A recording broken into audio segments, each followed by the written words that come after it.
নিচ্ছে ইস্ট বেঙ্গলের ওই মিগুয়েল। মিগুয়েল তৈরি, প্রথম শট, নাটক হচ্ছে যুব ভারতী ক্রীড়াঙ্গনে, বিশাল কায়েত তৈরি, চলেছেন মিগুয়েল, গোল! ইস্ট বেঙ্গল এই মুহূর্তে এগিয়ে গেল 1-0 করে। গগনভেদী চিৎকারে যেন ফেটে যাচ্ছে আজকে যুব ভারতী ক্রীড়াঙ্গন। এখন পালা মোহনবাগানের, পারবে কি মোহনবাগান 1-1 করতে?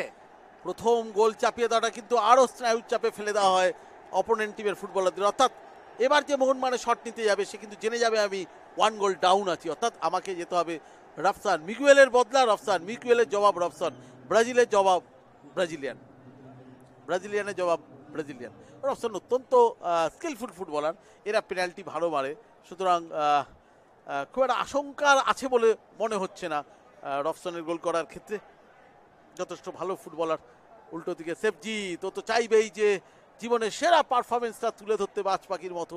দেখা যাক রফসান ভার্সেস দেবজিৎ, না সেফজিৎ, কি হয়ে ওঠেন আজকে দেবজিৎ মজুমদার। তবে রফসান ব্রাজিলিয়ান ফুটবলার, দেখা যাক। মিগুয়েল গোল করে গেছেন, ব্রাজিলিয়ান রফসান কি পারবেন?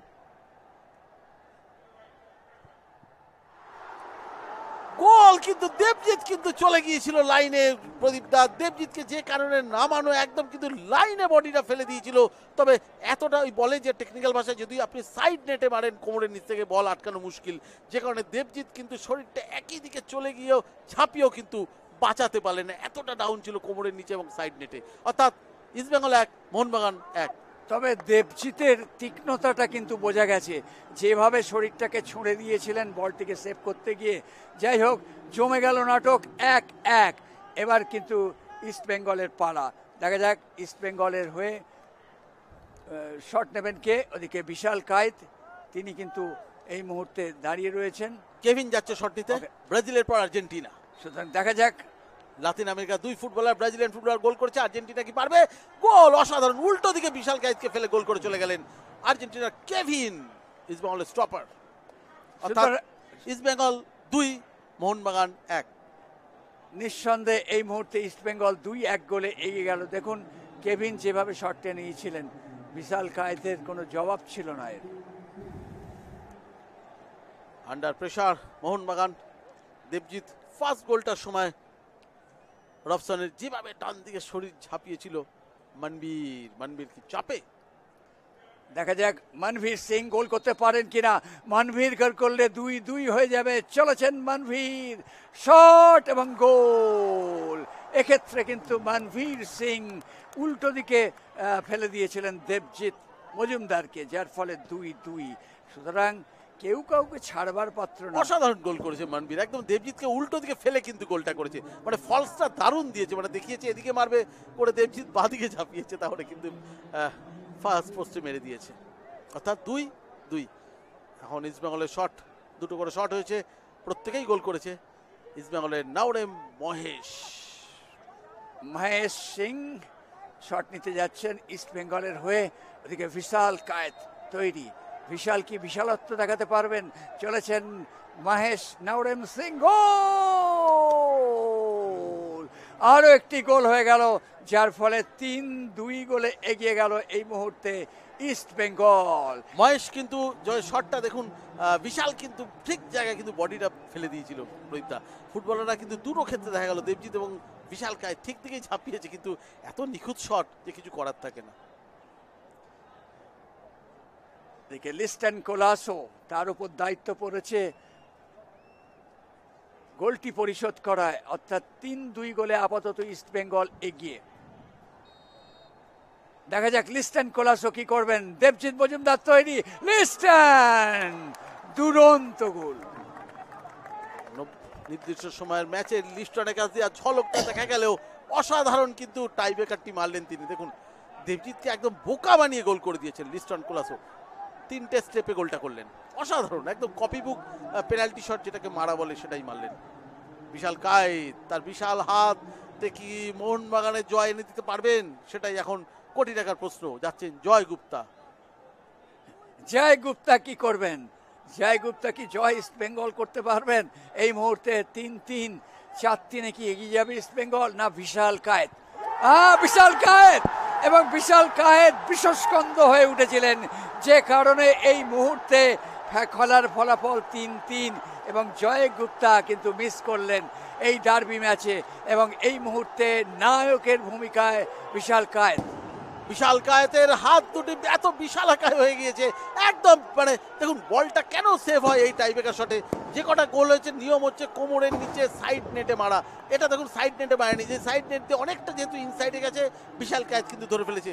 এর পেছনে অন্য কোনো বিজ্ঞান নেই, এটা একদমই ব্যাকরণগতভাবে ভুল মেরেছে। হয় তুমি কাঁধের উপরে আপার নেটে মারো, সাইড নেটে আপার নেটে, আর নয় কোমরের নিচে সাইড নেটে মারো। যেহেতু একটু ইনসাইড করেছে বিশাল কায়েত, কিন্তু অভিজ্ঞ গোলকিপার প্রচুর গোলের ভাবে পেনাল্টি সেভ করেছেন। এবার দিমিত্রি পেত্রাতোস মোহনবাগানের জন্য। দিমিত্রি পেত্রাতোস তৈরি, এগোবে কি মোহনবাগান? গোল! দুরুও কোণ দিয়ে বল ঢুকিয়ে দিলেন তিনি, যার ফলে এই মুহূর্তে মোহনবাগান প্রথমবার 4-3 গোলে এগিয়ে গেল। দিমিত্রি পেত্রাতোস সাধারণত মিস করেন না কখনো পেনাল্টি, কামিংসও তাই, কিন্তু আজকে কামিংস মিস করেছেন। এগিয়ে গেল ফুল প্রেসারে ইস্ট বেঙ্গল। লাস্ট শট দিতে পারলে ওয়েট করতে হবে মোহনবাগানের ফুটবলের শট মারার দিকে, না হলে কিন্তু বিপদ। এবং মারতে আছেন কে? জাপানি হিরোশি। তিনি কি বোমা হয়ে আছড়ে পড়বেন, না বোমা ভেজা বোমা হবে সেটা দেখা যাবে। অর্থাৎ লাস্ট শট হিরোশির ইস্ট বেঙ্গলের জন্য, যে তিনি ইস্ট বেঙ্গলকে এখনো অক্সিজেন দিয়ে রাখতে পারবেন, না অক্সিজেনের নলটি খুলে নেবেন, এই শটের উপর তাকিয়ে আছে লক্ষ লক্ষ ইস্টবেঙ্গল সমর্থকরা সারা পৃথিবী জুড়ে। এই একটি মাত্র শট যে আজকে শিল্ডের ভাগ্য নির্ধারণ করবে। হিরোশি শট এবং অসাধারণ গোল, অসাধারণ গোল। অর্থাৎ মোহনবাগানের লাস্ট শটের দিকে কিন্তু এখন তাকিয়ে থাকতে হবে এই শিল্ডের ভাগ্য নির্ধারণ। অর্থাৎ 125তম শিল্ড মোহনবাগানের ঘরে যাবে, না এখনো খেলা চলবে আবার টাইব্রেকার সাডেন ডেথ, সেটা নির্ভর করবে। গোল হলে মোহনবাগান ট্রফি নিয়ে শিল্ড নিয়ে চলে গেল, ঐতিহ্যবাহী তার আইএফএ শিল্ড। অর্থাৎ শিল্ড এবং মোহনবাগান কিন্তু অঙ্গাঙ্গিকভাবে জড়িত, ইতিহাসের সঙ্গে জড়িত। এবার নির্ভর করবে মোহনবাগানের এই লাস্ট শটটার উপর। দেশ যখন প্রথম স্বাধীন হয়, স্বাধীনতার পর মোহনবাগান 1947 সালে শিল্ড চ্যাম্পিয়ন হয়েছিল ইস্ট বেঙ্গলকে হারিয়েই। এবং কালে কালক্রমে কিন্তু এই দুটি দল, মেহতাব সিং শট নেবার জন্য তৈরি 4-4। যদি মেহতাব গোল করতে পারেন তাহলে কিন্তু 125তম আইএসপি শিল্ড মোহনবাগানের ঘরে যাবে। দেবজিৎ কি প্রতিবন্ধকতা সৃষ্টি করবে? চলেছেন মেহতাব, তৈরি দেবজিৎ, সবার দৃষ্টি রয়েছে ওই গোলের দিকে। মেহতাব গোল! এই মুহূর্তে মেহতাব সিং এর গোলে মোহনবাগান 125তম আইএফএ শিল্ড জিতে গেল। দীর্ঘক্ষণ অপেক্ষা করার পর অবশেষে হাসি ফুটল মলিনা। বাস্তবকে দেখতে পাচ্ছি, মোহনবাগান সমর্থকরা আজকে সংখ্যায় কিন্তু তারা কম ছিলেন, ইস্ট বেঙ্গলের সমর্থকরা অনেক বেশি ছিল। তা সত্ত্বেও আজকে শেষ হাসিটি তারাই হাসলো। নিঃসন্দেহে বলা যেতে পারে এই মুহূর্তটা মহার্ঘক্ষণ। সারা স্টেডিয়াম যেন সেই দর্শকদের দাপাদাপিতে এই মুহূর্তে দুর্দান্ত একটা রূপে প্রতিভাত হচ্ছে। এবং সত্যি কথা বলতে কি, মোহনবাগান সমর্থকদের